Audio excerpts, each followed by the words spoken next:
우리가 이렇게 과부에 걸려서 쉼이 없이 사는 이유를, 근본적인 이유를 3절에서 이렇게 말하고 있습니다. 내가 노하여 맹세한 바와 같이 그들이 내 안식에 들어오지 못하리라 하셨다 하였으나 세상을 창조할 때부터 그 일이 이루어졌느니라. 에덴 동산은요, 완전한 안식이 있는 그런 곳이었습니다. 먹고 살기 위해서 열심히 일할 필요 없었어요. 그러지 않았어도 땅은 먹을 것을 주었고요. 자연은 최선을 다해서 사람이 살 수 있도록 도와주었습니다. 그러나 아담의 범죄로 이 안식에서 쫓겨나게 됐고요. 이제는 열심히 일해야, 정말 땀 흘려 열심히 일해야 겨우 먹고 살 수 있게 된 겁니다. 아담에게 이르시되 네가 네 아내의 말을 듣고 내가 너에게 먹지 말라는 나무의 열매를 먹었은즉 땅은 너로 말미암아 저주를 받고 너는 네 평생에 수고하여야 그 소산을 먹으리라. 땅이 너에게 가시덤불과 엉겅퀴를 낼 것이라. 네가 먹을 것은 밭의 채소인즉 네가 흙으로 돌아갈 때까지 얼굴에 땀을 흘려야 먹을 것을 먹으리라. 지금 딱 여러분의 삶이죠. 정말 딱 여러분의 삶이죠. 평생 수고해야 먹고 살 수 있고요. 열심히 노력한다 한들 우리가 노력한 만큼의 결과도 얻지 못할 때가 참 많습니다. 에덴 동산에 쫓겨난 후에는 여러분 또 어떻게 되는 줄 아세요? 이제는 뭐 수고하고 뭐 땀 흘리고 이런 정도가 아니라요. 이집트에서 400년간 노예로 살게 되죠. 5절입니다. 또다시 거기에 그들이 내 안식에 들어오지 못하리라 하였으니. 너무나 안타까운 상황인데요. 하나님께서는 그들을 불쌍히 여기시고 아무런 조건 없이 구원해 주시고 다시 그들에게 안식을 선물로 주십니다. 너는 이스라엘 자손에게 말하여 이르기를 너희는 나의 안식일을 지키라. 이는 나와 너희 사이에 너희 대대의 표징이니 나는 너희를 거룩하게 하는 여호와인 줄 너희가 알게 함이라. 지금까지는요, 일주일 동안 열심히 일해야 먹고 살 수 있는 노예였습니다. 그러나 하나님께서는 아무런 조건 없이 쉼을 주시고요. 일주일에 하루를 쉬어도 굶지 않을 수 있는 그런 은혜를 이들의 인생 가운데 더해 주셨던 거예요. 맞습니다. 쉰다는 거는요, 내가 노예가 아니라 자유민이라는 가장 큰 증거입니다. 그렇게 큰 은혜로 광야 40년간의 생활을 마치고 가나안 땅에 들어갔는데요. 이들이 거기서는 하나님이 주신 그 안식을 충분히 누렸을까요? 그렇지 않습니다. 8절 9절입니다. 만일 여호수아가 그들에게 안식을 주었더라면 그 후에 다른 날을 말씀하지 아니하셨으리라. 그런즉 안식할 때가 하나님의 백성에게 남아있도다. 안식을 또 주어졌고요. 이제는 모든 사람이 일주일의 하루는 법적으로 율법으로 쉴 수가 있게 되었습니다. 그런데 우리가 가나안 땅에서 이어지는 그들의 삶을 보잖아요. 그러면요, 쉼이 있는 삶이라는 생각이 들지가 않아요. 하나님이 주신 그 안식의 땅에서 얼마나 아등바등 살아가는지, 정말 아등바등 죽지 못해 살아가는 그들의 모습을 볼 수가 있습니다. 죽이고요, 싸우고요, 풍요를 위해 우상을 섬기고요, 음란함을 저지르고요, 심지어는 풍요를 위해 더 잘 살기 위해서 자신의 자녀들을 우상의 제물로 바치기까지 했죠. 하나님이 안식하기 위해서 안식의 땅에 들여보내주셨는데 정작 그들은 안식하지 못한 이 아이러니한 상황을 수백 년 동안 이들은 지속해왔던 거예요. 그 이유가 뭘까요? 저는요, 우리랑 별반 다르지 않다고 생각합니다. 이 사람들도 우리처럼 내 일로, 그리고 내 일의 결과로 내 자신을 증명하려고 했기 때문이에요. 가나안 땅에 처음 들어갔을 때는요, 각 지파별로, 각 집안별로 공평하게 땅이 분배되었습니다. 그런데 그 후에는요, 눈에 보이지 않는 경쟁이 그들 가운데 일어났을 거예요. 그 가운데 능력 있는 사람들은, 그리고 수완 있는 사람들은요, 점점 그 재산을 불려갔을 것이고, 그렇지 않은 사람들은 자기 땅을 다 팔거나, 더 상황이 심각한 사람들은 남의 집 노예로 들어가는 상황이 벌어진 겁니다. 빈부의 격차가 생겨나면서 성공한 사람과 그렇지 않은 사람이 생겨났던 거예요. 우리랑 참 비슷하지 않나요? 우리도요, 직업으로, 돈으로, 성취로, 인정으로, 내 쉼으로 내 자신을 증명하려는 욕구가 있어요. 이스라엘 백성도 딱 이랬던 겁니다. 내 재산으로, 내 능력으로 내 자신을 증명하고 싶었어요. 그러려면 쉴래야 쉴 수가 없는 겁니다. 이스라엘 백성 자유민이다, 자유민. 400년간의 노예에서 자기 마음대로 쉴 수 있고 자기 마음대로 일할 수 있는 자유민이 되었습니다. 그러나 그들의 영혼은 여전히 쉼이 없는 노예처럼 살았던 겁니다. 마치 여러분처럼요. 마치 여러분처럼.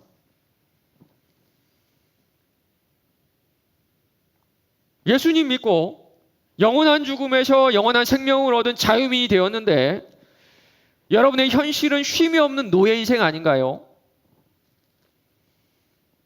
여전히 여러분 안에는 내 능력과 내 재산과 내 위치와 내 성취로 나를 증명하려는 욕구가 있기 때문에 그래요. 그 이유를 2절에서 이렇게 밝힙니다. 그들과 같이 우리도 복음 전함을 받은 자이나 들은 바 그 말씀이 그들에게 유익하지 못한 것은 듣는 자가 믿음과 결부시키지 아니함이니라. 복음과 믿음을 결부시키지 못했다. 복음과 믿음을 이 말은 뭐냐면요. 그 복음을 전해진 복음을 내가 믿음으로 받아들이지 못했다, 그런 뜻입니다. 우리에게 전해진 복음이 뭡니까? 예수님이 우리에게 쉼을 주셨다는 거예요. 수고하고 무거운 짐진 자들아 다 내게로 오라 내가 너희를 쉬게 하리라. 예수님은 우리를 쉬게 하시기 위해서 십자가에 달려 돌아가셨는데 우리는 이 좋은 소식을 믿음으로 받아들이지 못하고 있다는 겁니다. 여전히 과부하가 걸린 채 한 주 한 주 버티면서 살아가고 있어요.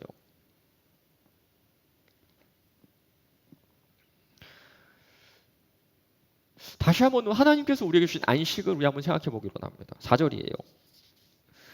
제7일에 관하여는 어디엔가 이렇게 일렀으되 하나님은 제7일에 그의 모든 일을 쉬셨다 하셨으며. 하나님 왜 쉬셨을까요? 하나님은 왜 6일이라고 7일째 쉬셨을까요? 힘들어서요? 피곤해서요?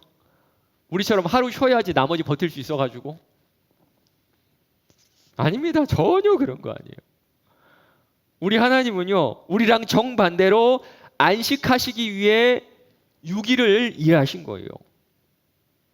그 안식일 동안에 당신께서 6일 동안 창조하신 것을 보고 기뻐하고 만족해 하시며 그 피조물로부터 찬양과 경배를 받으시기 위해 하루를 쉬신 겁니다.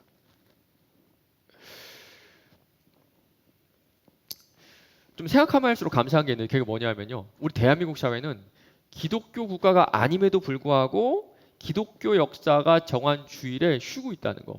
너무 신기하지 않나요, 이거? 참 감사해요.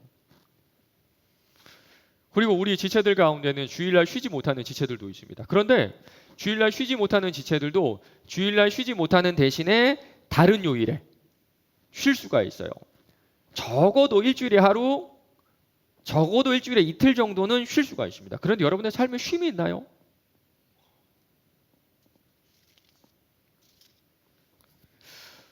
오늘 다시 참 안타깝게도 온라인 예배로 전환됐죠. 근 2년째 교회에서 이제 온라인, 오프라인 예배가 병행되면서 이렇게 예배를 드리고 있는데요. 2년 동안 제가 지켜보니까 주일의 의미가 조금씩 퇴색되고 있다라는 느낌을 받아요. 코로나 상황이어도 주일은 주일입니다. 와서 예배 드리지 못해도 주일은 주일이에요. 우리가 크리스천이라는 거는요, 이 나머지 6일을 버텨내기 위해서 주일을 쉬는 게 아니라 어떤 요일이든 일주일에 하루를 쉬면서 지난 한 주 동안 나와 동행해 주신 하나님께 감사하면서 그를 찬양하기 위해 우리는 6일을 일하는 사람이란 그런 뜻입니다.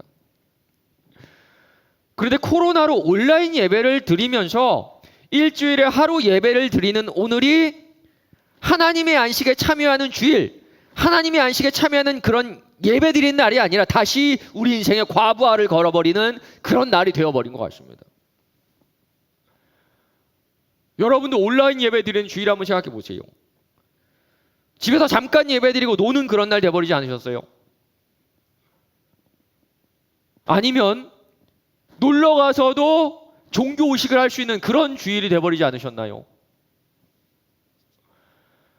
안식하라고 주신 주일에 우리는 다시 우리 몸의 과부하를 내 스스로 걸어버리고 있는 겁니다. 지난 2년 동안 이런 주일이 우리에게 익숙해져 버린 것 같습니다. 이제 보면요, 온라인 예배 드리는 주일은 세상 사람들의 주말이 되어버린 것 같아요.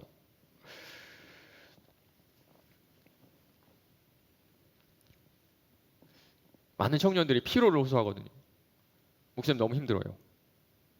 인생 과부하 걸린 것 같아요. 일이 너무 많아요. 그래서 돌아보면요, 코로나가 문제가 아니라요, 온라인 예배가 문제가 아니라 우리가 모여서 삶을 나누는 소그룹을 못해서가 문제가 아니라 안식일에 안식하지 않은, 안식일에 내 인생의 과부하를 걸어버린 것이 여러분의 인생을 메마르게 했다는 겁니다. 꼭 주일만을 얘기하는 건 아닙니다. 하루 24시간 1440분 가운데 30분이라도 안식하는 분이 계시나요? 30분이라도? 하나님을 묵상하면서 내 하루가 24시간 1440분이 하나님의 은혜로 가능하다는 것을 고백하는 그 시간, 30분. 30분이 아니라면 단 15분. 하루에 15분이라도 여러분 안식하는 분이 계신가요? 우리는 그 15분을 위해서 나머지 1325분을 사는 사람들인데, 하루에 단 15분이라도 주님과 함께 쉬면서 이 세상의 실체를 바라보는 그런 사람들이 별로 없어요. 이 망가진 세상 언젠가는 끝나버리고 맙니다. 이 망가진 세상 영원할 것 같지만 주님 오시는 날 이 모든 것이 다 사라져버려요. 그 15분 동안 다시 오실 주님을 기다리며 소망하며 기도하는 주님의 백성들, 우리 가운데 있나요? 코로나라고 교회 오지 못한다고 우리는 다시 안식일에 노예로 사는 것을 선택한 겁니다.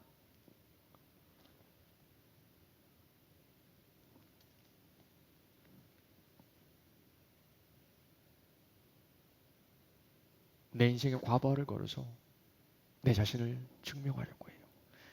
나는 이만큼 가졌다. 난 여기까지 왔다. 난 이게 됐다. 난 이만큼 놀았다.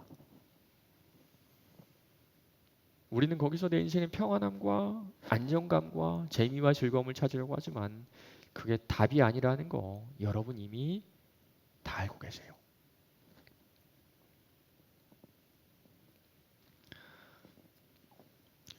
에덴 동산에 있었던 하와와 아담을 생각해 보시기 바랍니다. 다 벗고 있었는데요, 아무것도 입고 있지 않아도 그들은 부끄러워하지 않았습니다. 무언가 좋은 옷으로, 명품 백으로, 좋은 차로, 명품 구두로 나를 증명할 필요도 없었고요. 내 학교와 내 회사와 내 직업과 내 커리어로 나를 드러낼 필요도 없었어요. 그 모습 그대로 그들은 만족했다는 겁니다.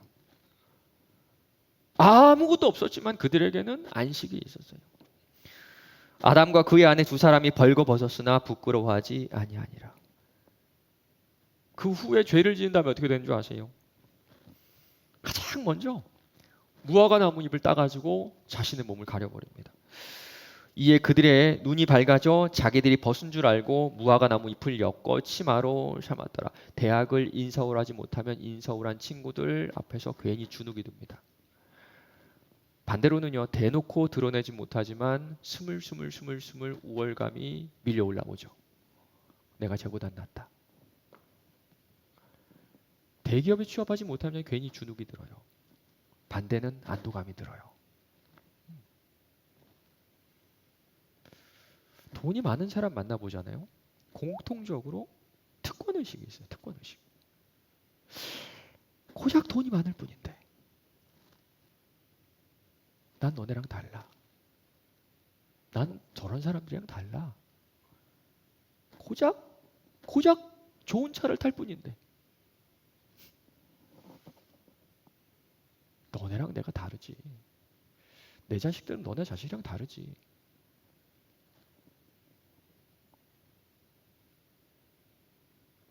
반대는요, 그저 돈이 없을 뿐인데 자격지심을 가져요. 자꾸 내 자신을 가리려고요. 내 모습 그대로가 너무 부끄러운 겁니다. 금수저가 아닌 내가 부끄럽고요. 명문대에 다니지 못한 내가 부끄럽고요. 번듯한 직장을 가지지 못한 내가 부끄럽고요. 좋은 곳으로 놀러가지 못한 내가 부끄럽고요. 나중 되면 브랜드 아파트에 살지 못한 내가 부끄러워요. 반대로는 명문대가 자랑스럽고요. 든든한 집안이 자랑스럽고요. 번듯한 내 직장과 직업이 자랑스럽고 안정감을 느낍니다. 자꾸 덮으려고 자꾸 덮으려고 그래요. 이 사회는요. 자꾸 덮으라고 강요해요. 최소한 너보다는 최소한 남들보다는 더 좋은 것으로 내 자신을 덮도록 우리를 몰아가고요. 거기서 안식과 평안과 인정이 있다고 유치원 때부터 우리를 그렇게 가르치면서 강요해 왔습니다. 그런데 실전 인생을 사는 우리는 다 알아요. 거기 안식이 없어요. 실전 인생에는 없어요. 서울대를 다녀도 삼성전자를 다녀도 전문직을 가져도 1년에 두세 번씩 유럽 여행을 가도 거기에 안식은 없어요. 우리가 이거 알아요. 잠깐의 만족은 있지만 다른 사람을 만났을 때 잠깐의 우월감을 느낄 수 있지만 금방 사라지고 다시 열등감과 불안감이 찾아와서 더 두꺼운 무화과 잎으로 나를 가리려고 합니다. 맞아요. 우리는 여전히 복음과 내 믿음을 결부시키지 못하는 겁니다.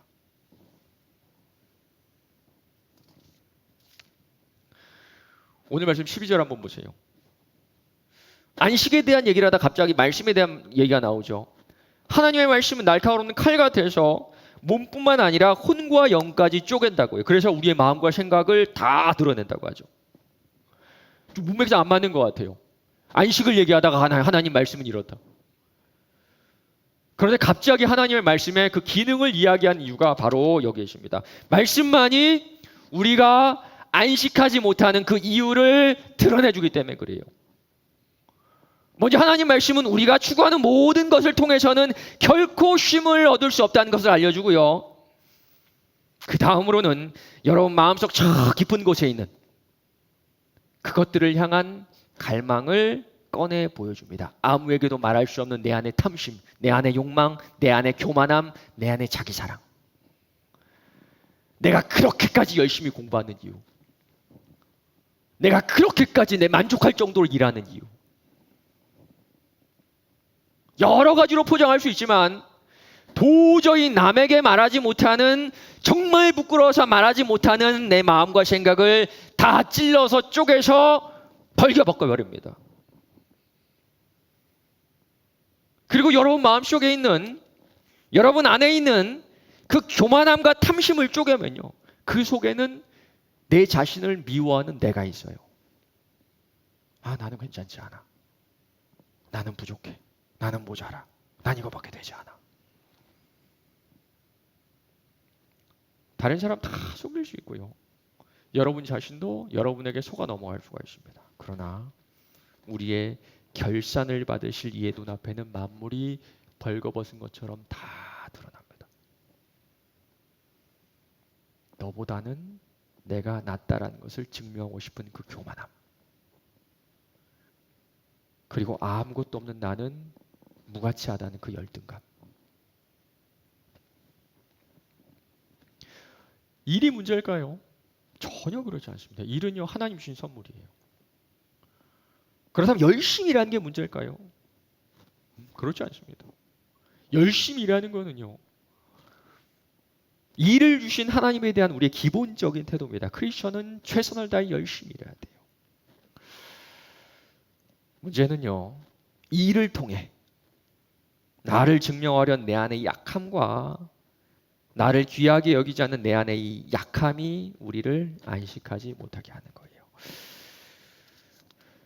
이제 다시 한번 여러분 복음을 듣고 여러분의 믿음과 복음을 결부시켜 보시기 바랍니다.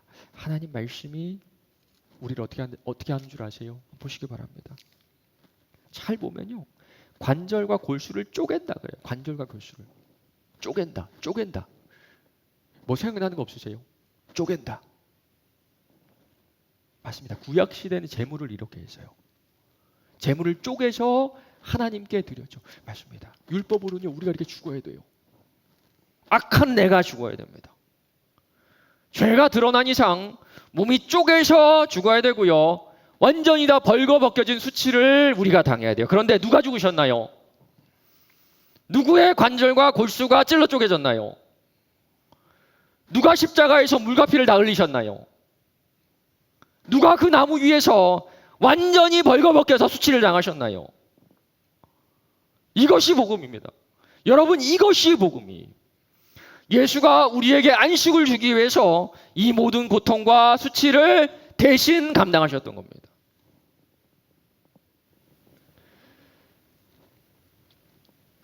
사랑하는 청년 여러분, 이 복음과 여러분의 믿음을 결부시키세요. 이 시간 우리 하나님께서의 말씀으로 여러분을 다 벌거벗기신 이유는요, 수치를 주기 위함이 아닙니다. 각을 떠서 제물로 삼기 위함은 더더욱 아니에요. 그건 이미 예수가 다 우리를 대신에 감당하셨습니다. 우리를 다 벌거벗기신 이유는 바로 이 말씀을 하고 싶어서 그래요. 나는 너를 있는 그대로 사랑한다. 나는 너를 있는 그대로 사랑한다. 무언가를 하지 않아도 좋아. 무언가를 이루지 않아도 좋아. 무언가가 되지 않아도 좋아. 내 모든 것을 다해서 내가 너를 사랑하니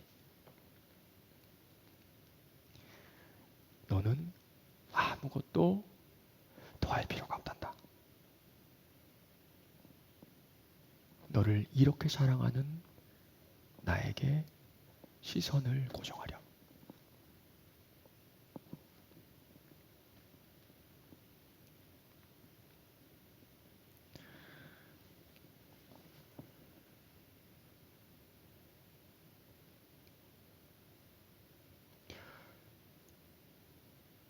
제가 군대에 있을 때 아주 추운 날이었는데요. 물에 빠져서 옷이 다 홀딱 젖은 그럴 때가 있었습니다. 너무 추워가지고 막 뛰었어요. 본능적으로 막 뛰어가지고 몸에서 열을 내지 않으면 저체온증으로 죽을 것 같다는 느낌이 들어가지고 최선을 다해서 뛰었습니다. 그때 어느 분이 저를 모닥불로 데려가더니 가장 먼저 옷을 벗으래요. 그 젖은 옷이 저를 더 위험하게 한다는 거였습니다.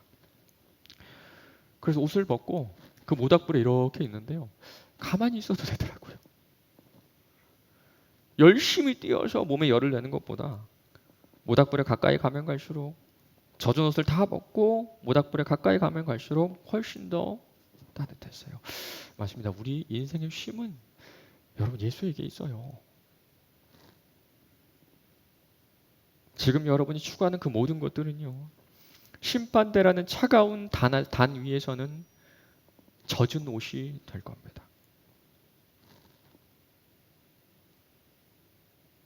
내가 나를 증명하려는 그 모든 것들을 다 벗고 예수에게로 가까이 갈 때 우리는 아무것도 하지 않아도 우리 주님 주시는 안식을 얻을 수가 있을 거예요. 이 사실을 믿고 여러분을 둘러싼 무화과 나뭇잎을 다 떼어버리고 쉬시기 바랍니다. 말씀을 맺겠습니다. 그럼 뭐부터 시작해야 될까요? 어떻게 하면 내 모습 그대로를 온전히 사랑하시는 그 예수 그리스도의 사랑을 우리가 경험하며 살아갈 수 있을까요? T.C. 해리슨이라는 분이요. 오늘이라는 예배라는 책에서 우리에게 이런 방법을 알려줍니다. 나는 그 해에 사순절 동안 일과를 바꿔보기로 결심했다. 스마트폰과 함께 잠에서 깨기를 멈추는 대신 일어나자마자 침대 정리를 해보기로 했다. 나는 침대에서 스마트폰을 치웠다. 누군가의 장담처럼 새로운 사순절 일과가 엄청난 성공을 주거나 활력이 넘치게 해주진 않았다. 그러나 희미하지만 나의 하루는 다른 식으로 각인되기 시작했다. 나의 하루의 첫 활동, 첫 움직임을 소비자가 아닌 하나님의 협력자로서 행하고 있었다. 즉석정보 서비스로 아침을 시작하기 위해 기계로 달려가는 대신 오래된 이불의 부드러운 감촉을 손끝으로 느끼고 구겨진 시트를 잡아당겨 빳빳하게 정리하며 맨발로 딱딱한 마룻바닥을 느낀다. 창조기사를 보며 하나님은 혼란 속으로 들어오셔서 질서와 아름다움을 만들어내신다. 침대를 정리할 때 나는 지극히 사소하고 평범한 방식으로 그러한 창조 행위를 반영한다. 그러고 나면 어질러진 집안에 하나의 작은 공간, 질서가 잡힌 사각 공간이 생겼다. 신비롭게도 이 사각형은 나의 어지럽고 산만한 정신 안에도 작고 질서 잡힌 공간을 만들어냈다. 조용히 앉는다. 때로는 성경을 읽는다. 보통은 기도를 한다. 걱정거리, 소망, 의문을 하나님의 임재 앞에 잘 잡아당긴 시트처럼 펼쳐놓는다. 그러나 대부분은 그저 가만히 앉아 하나님을 하루 안으로 초대한다. 침묵, 일종의 듣기, 일종의 그저 가만히 앉아 있기. 그러나 나는 기대감 속에 앉아 있다. 하나님이 이 날을 만드셨다. 주님이 이날의 이야기를 쓰셨고 이름을 붙이셨으며 이 하루의 목적을 붙들고 계신다. 오늘 주님은 창조자이시며 모든 좋은 것을 주시는 분이다. 엄마의 젖을 먹듯 나는 이 침묵을 받아 마신다. 우리 이렇게 침대 위에서 안식함으로 하루를 시작해 보시기 바랍니다.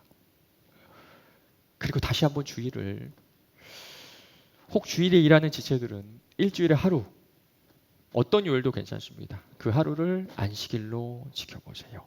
그가 당신의 목숨을 걸고 주신 이 쉼으로 나머지 6일을 살아가는 여러분 되시기를 주님의 이름으로 간절히 축원합니다.